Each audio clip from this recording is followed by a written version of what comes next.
Bab 270. Sementara Raihan langsung membukakan pintu mobil untuk sang istri. Masuk, sayang. 127. Begitu duduk di jok depan, bersebelahan dengan Raihan yang akan menyetir, Raya mengeluarkan ponselnya yang sedari tadi belum dilihat sama sekali. Keningnya sedikit mengernyit menatap pesan dari seseorang yang belum dibukanya. Lekas ia pun membuka pesan tersebut. Rai, aku boleh minta tolong. Tolong bantu dekatkan Mas Ricky dan Mbak Riri. Please. Waktuku tidak banyak. Tangan Raya sedikit gemetar membaca pesan dari Nuri. Ia juga dibuat kebingungan oleh permintaan wanita tersebut. 128.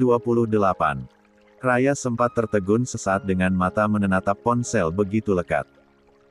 Ia sungguh terkejut dengan permintaan aneh Nuri yang meminta dirinya mendekatkan Riri dengan Ricky. Meski Nuri mengidap penyakit, tapi setidaknya masih memiliki harapan hidup dan tak seharusnya berputus asa seperti itu. Mana mungkin seorang istri meminta seseorang mendekatkan suaminya dengan wanita lain. Aneh. Padahal baru lihat orang yang kita cintai sekadar ngobrol dengan wanita lain saja, hati ini sudah mendidih. Apalagi ini. Seperti ingin menjodohkan keduanya, gumam Raya dalam hatinya. Sayang, hai, aku tanya loh. Raihan yang sedang menyetir, mengibaskan tangannya pelan di depan wajah Raya yang masih tertegun. Oh, iya, Kak, kenapa? Tanya Raya buru-buru. Aku tadi tanya, kita mau ke supermarket mana? Tapi kayaknya kamu melamun ya. Tebak Raihan. Maaf, Kak. Barusan aku dapat pesan dari Mbak Riri. Aneh deh. Baca coba. Raya memperlihatkan layar ponsel yang masih menyala tersebut. Raihan menatap ke arah ponsel Raya sebentar. Pesan pendek itu pun langsung terbaca olehnya. Astagfirullah, pekik Raihan. Jangan mau, sayang. Dosa itu. Masa ia lelaki bersuami suruh didekatkan dengan wanita lain yang bukan muhrim. Meski Mbak Nuri sedang mengidap penyakit, siapa tahu nanti bisa sembuh. Selain sedang hamil besar, Mbak Nuri juga sedang sakit lumayan parah. Harusnya disemangati bukan malah menjurus meninta poligami yang pastinya menyakitkan, lanjut Raihan memberi pendapat. Iya, Kak. Aku balas pesan Mbak Nuri dulu, iya. Ke supermarketnya terserah kakak saja yang mana, jawab Raya. Lekas ia mengetik pesan di ponselnya untuk membalas Nuri. Astagfirullah, kenapa Mbak Nuri bilang seperti itu? Ada apa? Apa yang terjadi memangnya? Mbak Nuri kenapa? Apapun yang sedang terjadi, jangan lakukan itu, Mbak. Semangat ya. Yakin semuanya akan baik-baik saja. Waktu Mbak Nuri masih sangat panjang. Mbak Nuri kan sebentar lagi mau punya bayi baru, adiknya Naufal. Pasti lucu sekali, menggemaskan. Keluarga Mbak Nuri dan Bang Ricky pasti lebih bahagia. Dan kami sebagai sesama keluarga pun pasti turut merasa bahagia. Semangat ya, Mbak. Kami semua sayang Mbak Nuri. Balasan Raya begitu panjang. Sebagai sesama keluarga dan sebagai sesama perempuan, Raya ingin memberikan dukungan. Saat hendak menyimpan kembali ponselnya, balasan pesan kembali masuk. Aku hanya sedang mempersiapkan masa depan anak-anak dan suamiku, Rai. Aku gak bisa katakan lebih jelas kenapa. Aku hanya ingin pergi dengan tenang dengan menitipkan anak-anak dan suamiku pada orang yang aku percaya. Aku mohon bantu aku, Rai. Dengan membantuku, itu berarti kamu juga berusaha membahagiakan Mbak Riri. Aku tahu, selama ini Mbak Riri memendam perasaan pada Bang Ricky kan. Tolong ya, Rai. Aku mohon. Tak putus asa, Nuri terus mengiba dengan setiap aksara yang tertera. Membuat Raya menghela napas berat. 129. Dan semakin kebingungan. Aku gak janji, Mbak. Aku ingin Mbak Nuri dan keluarga bahagia. Begitupun Mbak Riri bahagia dengan keluarganya. Tapi jika Mbak Nuri mau berbagi cerita, aku selalu siap, Mbak.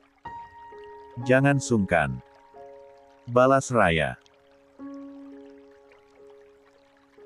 Kebahagiaanku hanya ingin kepastian kalau anak-anak dan keluargaku sudah ada yang menjaga dengan baik sebelum aku pergi. Itu saja, Rai. Tolong. Balas Nuri kukuh dan tak pantang menyerah. Memang Mbak Nuri mau pergi kemana? Aku gak ngerti Mbak. Aku sakit, Rai. Dan kata dokter, harapan hidupku sudah sangat tipis. Aku hanya meminta waktu sampai anak yang aku kandung lahir ke dunia. Aku gak punya banyak waktu. Anggap saja apa yang aku minta padamu sebagai permintaan terakhirku. Bola mata Raya melebar besar melihat balasan Nuri yang akhirnya jujur tentang penyakitnya. Astagfirullah, Mbak. Mbak sakit apa? Kalau sakit harusnya berobat sampai sembuh. Apa Bang Riki tahu? Apa keluarga kita tahu? Tanya Raya. Aku gak mau membebani Bang Riki dengan penyakitku. Selama ini aku sudah terlalu banyak menyusahkan dirinya.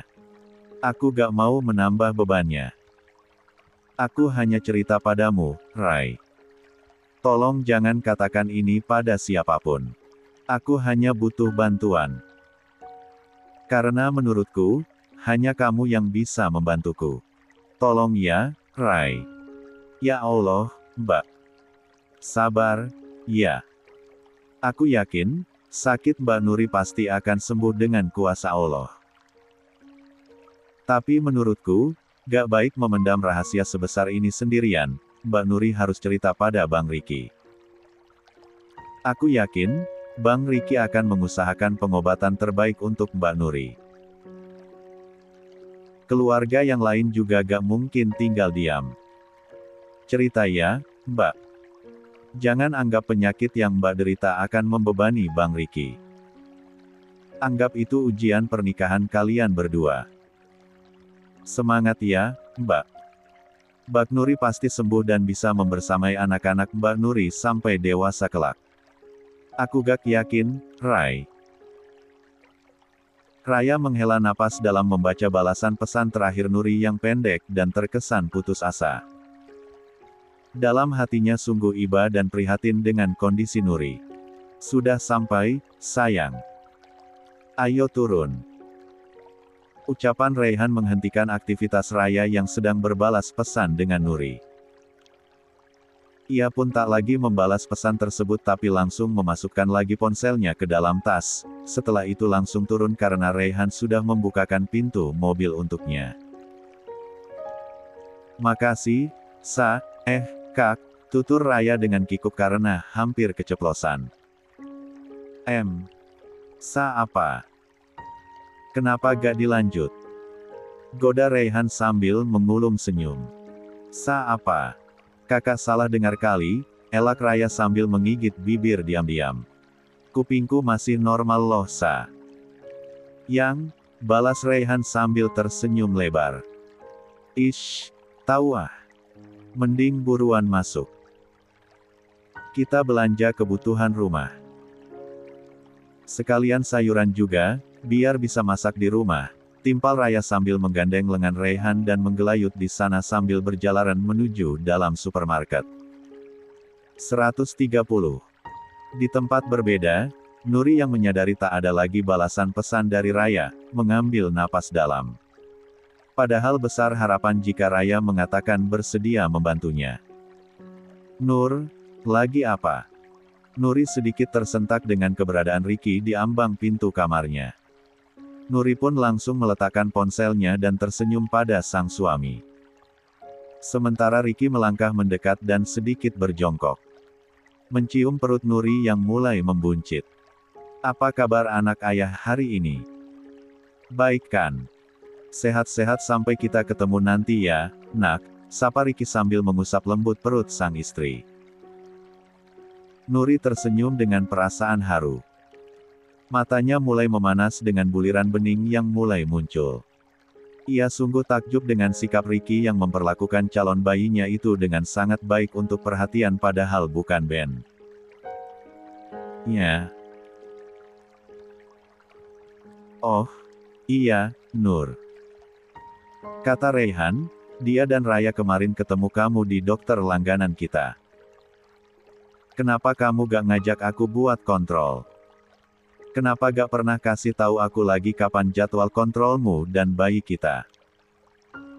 Padahal aku juga ingin mengetahui perkembangan bayi kita, tutur Ricky sambil duduk di samping sang istri. Gak apa-apa, Mas. Aku bisa kok. Aku gak mau ganggu kerjaan kamu. Aku tahu kamu sibuk. Lagi pula anak ini bukan anakku. Padahal dari dulu kita sudah sepakat kalau aku akan menganggap anak ini anakku juga. Aku menerimamu itu artinya aku menerima anak-anakmu juga, potong Ricky cepat. Berhenti mengatakan kalau anak itu bukan anakku. Itu menyakitiku karena seolah-olah aku tidak menerima dirimu dan anak-anakmu, lanjut Ricky tegas.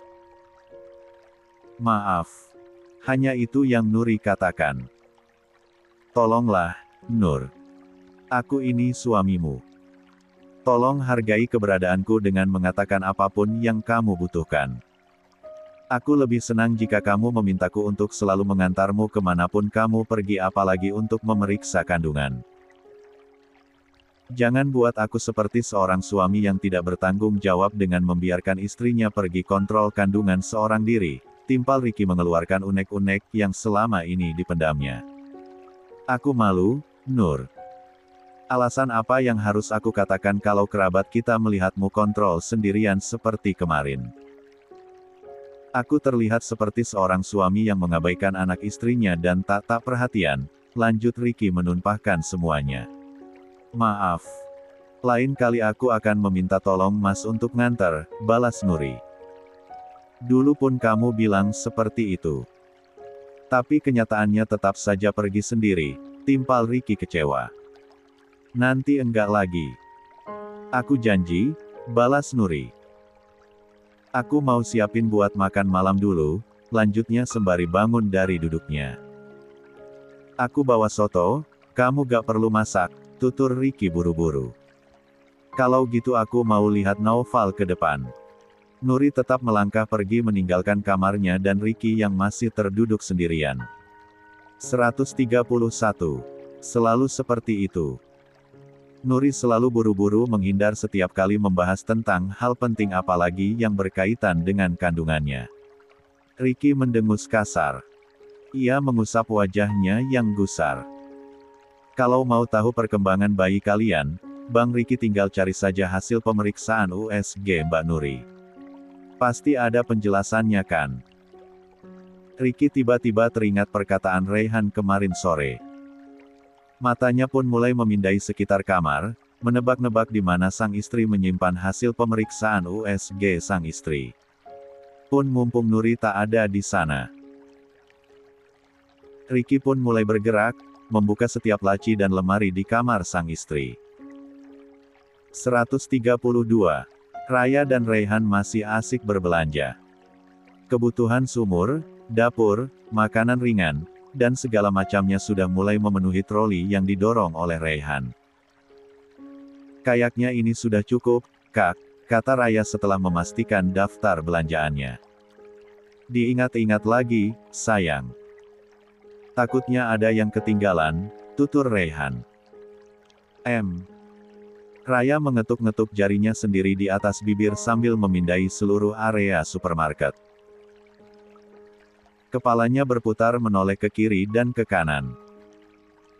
Keningnya tiba-tiba mengernyit saat melihat punggung seseorang yang lumayan dikenalnya. Kemudian menepuk pelan lengan sang suami. Kak, itu Nisa bukan sih? Tanya Raya pelan sambil menunjuk ke arah orang tersebut. Tatapan Raihan pun langsung diarahkan ke sana. Sepertinya iya. Kalau gitu, ayo kita samperin. Raya menarik pelan tangan Raihan dan mengajaknya melangkah. Trolinya? Tanya Raihan. Simpan saja, gak akan hilang ini, balas Raya. Baiklah. Raihan pun mengikuti langkah Raya untuk menghampiri perempuan berbaju atasan putih dengan celana panjang hitam tersebut. Nisa. Sapa Raya begitu sampai di belakang wanita tersebut. Nisa berbalik. Matanya sedikit melebar melihat keberadaan Raya dan Raihan yang berada di sana. Ia pun langsung tersenyum sedikit kikuk dan canggung. Mbak Raya, Raihan, sapa Nisa salah tingkah. Belanja. Lanjutnya. Iya, Nis. Baru tahu kamu kerja di sini, balas Raya sambil tersenyum. Iya. Nisa menyahut pendek. Kalau cuma lulusan SMA, bingung mau kerja apa lagi. Kantoran juga kan gak mungkin. Nisa tersenyum getir. Gak apa-apa. Apapun pekerjaannya yang penting halal, balas Raya. Iya. Hanya itu tanggapan Nisa. Matanya terus menunduk, seperti menahan malu bercampur grogi. Juga menahan rasa cemburu yang masih menggebu. Apalagi melihat sepasang suami istri baru itu begitu lengket dengan tetap berpegangan tangan satu sama lain. Waktu Raihan kemarin-kemarin bertanya tentang pekerjaan Nisa, gadis itu tak mengatakan apapun. Ia hanya bilang bersyukur sudah memiliki pekerjaan. Kalau gitu, aku lanjut kerja, ya. Gak enak. Silakan dilanjut belanjanya, tutur Nisa sambil pura-pura merapikan barang-barang di atas rak. 133. Kami sudah selesai kok, Nis. Tinggal ke kasir. Setelah itu mau langsung pulang, timpal Raya. Kami permisi ya. Maaf loh sudah ganggu kerjaannya. Sampai ketemu lagi lain waktu, lanjut Raya. Mari, Nis. Kata Raihan yang baru bersuara. Iya, mangga. Balas Nisa menoleh sekilas. Raya dan Raihan pun berbalik. Berjalan menghampiri troli mereka kemudian mendorongnya menuju kasir. Jangan lupa pengaman. Bisik Raihan sembari mengulum senyum. Yakin mau makainya? Balas Raya begitu pelan. Gak tahu, coba aja, kan belum nyoba, jawab Raihan. Kakak aja kalau gitu yang bawa. Aku malu, timpal Raya dengan pipi memerah. Seumur-umur, ia belum pernah membeli barang seperti itu hingga merasa sungkan padahal sudah menikah. Kenapa memangnya? Tinggal ambil doang, balas Raihan. Enggak. Kakak yang ambil. Timpal Raya. Baiklah. Raihan akhirnya pasrah. Saat sampai ke meja kasir, ia langsung meminta pengaman dan membayar barang belanjaan yang lain. Hingga tak lama, 2 kresek besar sudah dijinjing oleh Raihan. Biar aku bantu, Kak, tawar Raya. Jangan, sayang. Ini berat. Biar aku saja. Balas Raihan cepat. Baiklah. Raya mengulum senyum dan mengikuti langkah kaki Raihan menuju parkiran. Keduanya lalu memasuki mobil setelah menyimpan belanjaan di bagasi. Saat di perjalanan, Raya kembali teringat permintaan Nuri tadi. Tak ingin terlalu memikirkan hal tersebut, tapi tetap saja kepikiran. Malam ini mau makan apa? Mau masak mau beli? Tanya Raihan yang sedang menyetir. Masak aja. Itu kan udah beli bahan masakannya, jawab Raya. Gak capek. Takutnya capek, balas Raihan. Enggak. Nanti aku masak yang praktis saja, jawab Raya. Apa tuh? Timpal Raihan. Ikan sarden sama tumis sawi enak kayaknya. Aku beli sawi tadi segar-segar, jawab Raya antusias. Baiklah. Nanti aku bantuin ya. Bantuin ngabisin maksudnya, kelakar Raihan sambil terkekeh pelan. Harus itu. Wajib. Timpal Raya berseri-seri. Ia kembali bergelayut di lengan Raihan sepasang perjalanan. Begitu sampai, Raya langsung menata seluruh belanjaan. Hal yang menurutnya begitu menyenangkan dan akan mulai rutin dilakukan setelah menyandang gelar sebagai seorang istri. 134. Setelah meletakkan barang-barang sesuai tempatnya seperti persabunan di kamar mandi, stok cemilan di kamar, juga kebutuhan dapur seperti minyak dan lain sebagainya, Raya pun mulai bersiap untuk memasak. Sambil menyanyikan lagu pelan, Raya mengiris bawang merah, tomat, dan cabai. Tiba-tiba ingatannya kembali tertuju pada Nuri saat memasak dengan begitu antusias padahal sedang sakit. Haruskah aku membantu permintaan Mbak Nuri? Apa itu artinya aku akan mendukung jika Mbak Riri menjadi orang ketiga di pandangan masyarakat? Ah, tidak. Kasihan Mbak Riri. Mbak Nuri juga kasihan andai di poligami sedang hamil besar juga sedang dalam kondisi sakit berat. Rai, melamun aja. Raya langsung tersentak dengan seruan tersebut. Ia tersenyum kecil begitu melihat orang yang sedang dipikirkannya ada di hadapannya. Ngapain, Mbak? Tanya Raya. Anterin ini, disuruh ibu. Riri meletakkan satu buah mangkuk berisi sambal goreng kentang. Wah, pas banget ini. Kebetulan mau masak. Jadi gak perlu masak banyak-banyak, balas Raya dengan mata berbinar. Oh, iya. Kok tahu aku udah pulang? Tanya Raya. Kan mobilnya kelihatan, jawab Riri. Iya juga ya. Raya menepuk pelan keningnya sendiri. Emang iya. Kamu aja yang aneh, gitu doang ditanyain, timpal Riri.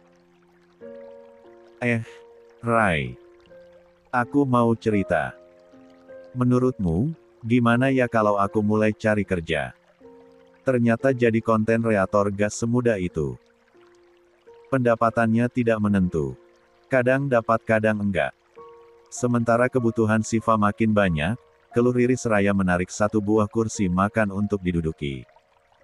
Ia juga sempat memutar bola matanya ke sekeliling untuk memastikan jika Raihan tidak ada di dekat sana. Kebutuhan buat apa emang, Mbak? Mbak mau makan kan tinggal barengan sama ibu dan bapak. Kalau kerja kan jatuhnya anak ditinggalin, meski cuma dari pagi sampai sore doang. Tapi kan tetap kasihan. Siapa juga yang mau ngurusin? Tahu sendiri ibu repot, timpal Raya. Ya banyak, Rai.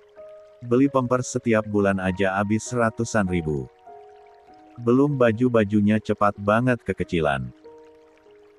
Belum kebutuhan kayak minyak telon, bedak, sabun bayi, sampo, dan masih banyak lagi. Mana sebentar lagi mulai masuk masa empasi. Belum kebutuhan buat aku sendiri kayak kuota, skincare, juga tabungan untuk jaga-jaga takutnya ada apa-apa, beber Riri panjang lebar. Padahal kalau kebutuhan sifat tanggung jawab bapaknya loh, Mbak, timpal Raya yang tangannya sibuk mengaduk ikan sarden di dalam wajan. Iya kalau bapaknya ngerti tanggung jawab. Ini kan enggak. Malah kayaknya sekarang hidupnya aja makin susah. Dulu waktu ke pengadilan agama juga cuma bawa motor doang, balas Riri. Emang Mbak kalau misal jadi kerja, mau kerja apa? Tanya Raya. Meski tangannya cekatan memindahkan ikan sarden ke dalam mangkuk, tapi ia masih menyimak perkataan Riri dengan seksama. Belum tahu. Maunya sih yang gak ninggalin anak kelamaan. Bukan yang seharian gitu apalagi yang ada shiftnya. Soalnya kasihan kalau kebagian shift malam, gak bisa temenin Siva tidur, jawab Riri. 135. Kalau menerima tawaran Mbak Nuri kerja di rumahnya mau. Celetuk Raya tiba-tiba. Kerjaannya gak berat ini kok. Cuma bantu-bantu urusin rumah sama masak. Soalnya dia lagi hamil besar, lanjut Raya. Padahal ia sudah bertekad untuk tak mengiyakan permintaan Nuri untuk mendekatkan Riri dan Ricky. Namun entah kenapa, Raya justru secara teratur sadar malah mendukung hal itu. Kalau itu aku gak minat, Rai. Jawab Riri tegas. Kata Mbak Riri mau mulai nyicil utang bekas lahiran Siva sama Mas Ricky, kalau kerja di sana kan bisa langsung minta potong gaji. Lagian, kasihan Mbak Nuri. Lagi hamil besar masih menghandle seluruh pekerjaan rumah, bujuk Raya. Kenapa gak cari asisten rumah tangga aja? Kan banyak di yayasan juga. Tanya Riri. Mbak Nurinya gak mau, balas Raya. Ya, sama. Aku juga gak mau. Timpal Riri yang tak pernah goyah. Pikirkan lagi, Mbak. Demi masa depan Mbak sama Siva. Raya menepuk pelan lengan Riri sebelum melangkah menuju rak piring kemudian mengambil 2 alat makan lengkap. Sementara Riri termenung sambil menatap wajah mungil sang putri yang berada dalam gendongannya. Rasa cemas selalu menghantui setiap memikirkan masa depan putrinya itu. Bergantung pada Ayu sebagai saudara pun Riri tak enak, malu. Apalagi itu bukan tanggung jawabnya sama sekali. Di tempat berbeda, Ricky masih mencari hasil USG kandungan Nuri di laci lemari. Namun belum sempat ditemukan, dia keburu mendengar suara Naufal yang menyeru dirinya. Ayah! Ibu muntah lagi. Kata Naufal kencang dari arah belakang. Mata Ricky membulat. Ia pun bergegas lari menuju sumber suara dari anak tirinya tersebut. Benar saja, Nuri sedang muntah-muntah di tempat pencucian piring sembari memegang pinggangnya. Ya Allah, Nur, kamu muntah lagi. Pekik Ricky. Ia buru-buru menuang air putih dingin dicampur air panas hingga suam-suam kuku lalu menyerahkannya pada Nuri yang mulai berhenti muntah dengan wajah pucat. Habiskan. Biar cairan yang barusan keluar tergantikan. Kata Ricky sambil membantu Nuri meminum air dalam gelas. Setelah itu, dia membantu Nuri berjalan kemudian mendudukkan sang istri di kursi makan. Kehamilanmu sudah besar, Nur. Tapi kamu masih saja sering muntah seperti ini. Padahal setahuku yang namanya mual muntah saat hamil itu hanya terjadi di awal-awal saja. Aku jadi cemas. Lebih baik kita periksa lagi ke dokter ya. Atau kita cari dokter baru yang lebih bagus, tawar Ricky sambil memijat tengkuk Nuri pelan. Gak perlu, Mas. Aku gak apa-apa. Beneran. Toh kata dokter juga normal. Soalnya ada yang mual muntah sampai waktunya melahirkan, timpal Nuri lesu. Normal gimana, Nur? Yang ada kamu kurang gizi karena makanan apapun yang masuk ke dalam perutmu sering keluar lagi. Kasian bayi kita. Takutnya kekurangan nutrisi di dalam sana, balas Ricky cemas. Enggak kok, Mas. Buktinya kan kata dokter kandunganku normal-normal saja. Semuanya baik. Berat badan janin juga normal, elak Nuri berusaha bersikap biasa. Benarkah itu? Kalau gitu aku ingin lihat hasil USG terakhir kemarin. Aku mau lihat perkembangan bayi kita. 136. Pinta Ricky secara langsung. Oh, itu, nanti aku cari dulu, aku lupa simpan di mana, balas Nuri sedikit kikuk.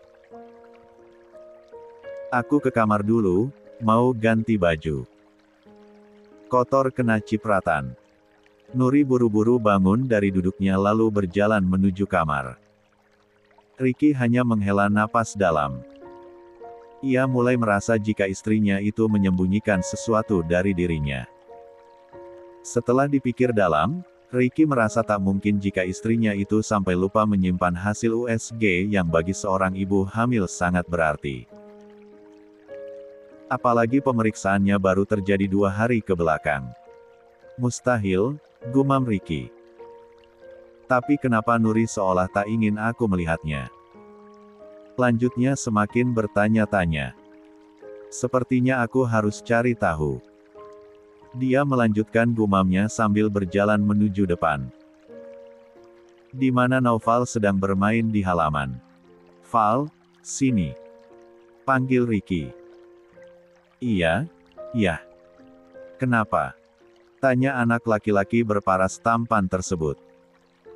Nanti malam tidur di kamar ayah ya. Jawab Ricky. Kenapa? Kening anak laki-laki itu berkerut.